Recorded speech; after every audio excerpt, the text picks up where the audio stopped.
देखिए सर, आज का दिन जो है वो भारत के इतिहास में सबसे अहम जो दिवस है वो 26 जनवरी 1950 का दिन था, जब हज़ारों सालों का गुलाम हिंदुस्तान आज़ाद हुआ। और आज़ाद होने के बाद 26 जनवरी को वो अपना संविधान, अपना कानून और एक रिपब्लिक बनता है। 6000 रियासतों को जोड़ के, 600 रियासतों को जोड़ के एक डेमोक्रेटिक कंट्री बनता है आज ही के दिन।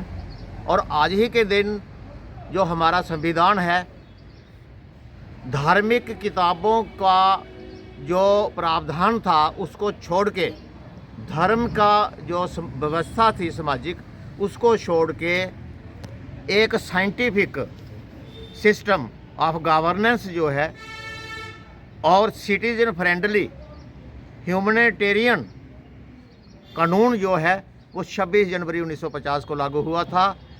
और आज के ही दिन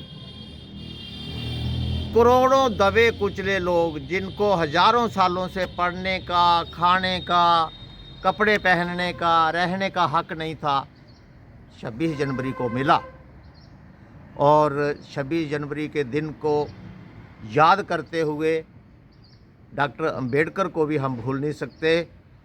26 जनवरी के दिन जो हमारा कॉन्स्टिट्यूशन ऑफ इंडिया लागू हुआ, उसको बनाने वाला डॉक्टर अंबेडकर जो है उसको भी नमन करना चाहिए। यदि हमारा संविधान डॉक्टर अंबेडकर को छोड़ के कोई और बनाता तो मैं दावे के साथ कह सकता हूँ कि वो कानून ऐसा ना होता, वो मानवता पर कभी भी आधारित नहीं होता, वो कभी भी पीपल फ्रेंडली नहीं होता, वो कभी भी सामाजिक नहीं होता, कभी भी साइंटिफिक नहीं होता जी। लिहाजा डॉक्टर अंबेडकर एक ऐसे इंसान हुए हैं भारत के इतिहास में जिन्होंने इंसान को इंसान कहने की हिम्मत की, कानून की किताब में इंसान को इंसान रखा, हर इंसान को सबसे पहले भारतीय रखा, उसके बाद वो चाहे हिंदू, मुस्लिम, सिख, ईसाई, किसी धर्म का या किसी जाति का हो सकता है, किसी इलाके का हो सकता है, सबसे पहले वो एक भारतीय है। तो आज एक चीज़ और जोड़ना चाहता हूँ कि जो महिलाएं हैं, महिलाओं की जो दशा थी 1947 से पहले, कह लो कि वही दशा थी जो शेड्यूल कास्ट या ST OBC की थी। उनको भी पढ़ने का हक नहीं था, उनको भी बड़े पद पर पहुंचने का हक नहीं था, उनको भी पंच, सरपंच, मिनिस्टर, जज बनने का हक नहीं था। तो ये डॉक्टर अंबेडकर की मेहरबानी समझो, संविधान बनाया कि आज हम सभी हिंदुस्तानी खुली हवा में सांस ले रहे हैं। आज हमें पूरी प्रोटेक्शन है, कानूनी प्रोटेक्शन है कि कोई भी हिंदुस्तानी जो है उसको जो फंडामेंटल राइट्स हैं या दूसरे राइट्स हैं उसको कोई छीन नहीं सकता जी। तो लिहाजा हिंदुस्तान कहाँ से कहाँ पहुँच गया। 2 इसने जंगें लड़ी बड़ी बड़ी पाकिस्तान के साथ, लेकिन हमारा कॉन्स्टिट्यूशन था। ये हमारे कॉन्स्टिट्यूशन की ताकत है कि कितना कुछ हमारे देश पे हुआ। हमारे कॉन्स्टिट्यूशन ने हमारे देश को आंच नहीं आने दी और कोई इनस्टेबिलिटी जो है कंट्री में नहीं आई।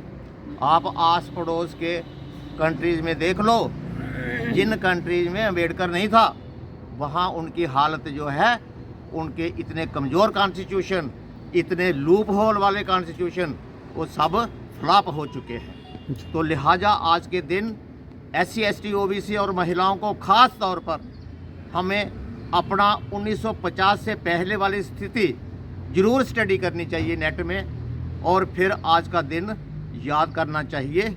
एक चीज़ चलते चलते और कहूँगा, 26 जनवरी का दिन जब आया, उससे पहले 90 साल की जो लड़ाई हुई अंग्रेज़ों के साथ आज़ादी हासिल करने के लिए, वो लड़ाई भी हमें याद करनी चाहिए। और जो शहीद हो गए, जो आज़ादी का दिन नहीं देख पाए, उनको भी नमन करना चाहिए, उनको याद करना चाहिए, अपनी नई पीढ़ी को बताना चाहिए कि ये दिन डांस और ढोल और स्काट करने का तो है, ये डांस करने का है, गीत गाने का है, सब कुछ है, लेकिन अपना इसके साथ जुड़ा हुआ इतिहास ज़रूर पढ़ना चाहिए। और ये नाचने गाने का इतिहास के साथ रोने का इतिहास भी है, उनके लिए भी आंसू बहना चाहिए। जिन माँओं ने अपने पुत्र खो दिए, जिन पुत्रों ने अपनी माएँ खो दी, जिन्होंने पूरी पूरी ज़िंदगी जेल में निकाल दी, उनको भी याद करने का दिन है। और ये भी कह दूं कि 1947 में जब भारत आज़ाद हुआ तो 2 टुकड़े हुए, और उस पार्टीशन में 10 लाख लोग हिंदू मुस्लिम एक दूसरे को मारते हुए मारे गए। तो ये कोई इतना मामूली दिन नहीं है। भारत की आज़ादी जो है वो खून की नदियां बह के मिली है। तो हमें ये सारी चीज़ें अपने जहन में रखनी चाहिए, और फिर जो है आज का रिपब्लिक डे जो है मनाना चाहिए। ये सारी बातें करनी भी चाहिए, अपने परिवार में करिए, मीडिया में करिए और दोस्तों के साथ करिए। फिर भी मैं अंत में यही कहूँगा कि पूरे भारतवासियों को, जम्मू वासियों को और पूरी दुनिया में जहाँ भी हिंदुस्तानी रह रहे हैं, उनको आज का जो रिपब्लिक डे है वो मुबारक हो, आपका दिन शुभ हो, आने वाला टाइम शुभ हो, और हमारा जो कॉन्स्टिट्यूशन है वो हमेशा जिंदा रहे, ऐसा ही रहे, इस पर आँच ना आए। आज हमें ये भी कसम खानी चाहिए कि हम अपने संविधान को बचाने के लिए भी काम करेंगे। आज के दिन को लेकर हम लोगों ने खुशियाँ मनानी चाहिए, इसलिए क्योंकि कॉन्स्टिट्यूशन इस दिन लागू हुआ था। उससे पहले इंडिया में इन्होंने जो बताया कटारी साहब ने, SC ST OBC वगैरह लेडीज़ की हालत बहुत ख़राब थी, बहुत ही ज़्यादा ख़राब थी। वो तो हमने बुजुर्गों से सुना हुआ है जी। तो उसके बाद इम्प्लीमेंट होने के बाद बड़ी चेंज आई है। आज अब आज़ाद हैं, अब पढ़ाई कर रहे हैं, अच्छे पोस्ट पर गए हैं, आज आज़ादी पूरी है, इसे हम शुक्रिया अदा करना चाहिए। सबसे पहले मैं आपका धन्यवाद करता हूं, और पूरे हिंदुस्तान में आज बड़े हर्षोल्लास के साथ 26 जनवरी का दिन मनाया जा रहा है। इसकी शुभकामनाएं भी पूरे भारतवासियों को। साथ में जैसे आपने बताया है कॉन्स्टिट्यूशन को लेके, तो कॉन्स्टिट्यूशन हमारा प्योरली आज ही के दिन इम्प्लीमेंट हुआ था। तो कॉन्स्टिट्यूशन की वजह से ही हमारा देश मजबूत है।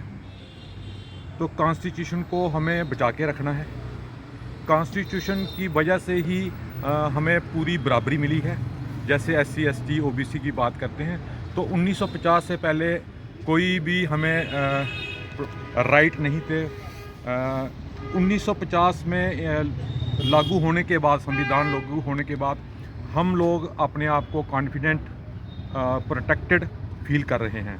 तो हम ये चाहेंगे कि हमारा कॉन्स्टिट्यूशन जो है वो मजबूत है, तो हमारा देश भी मजबूत है। इसलिए हमें अपने कॉन्स्टिट्यूशन को बचाने के लिए अगर हमें कुर्बानी भी देनी पड़े तो हमें देनी चाहिए। धन्यवाद।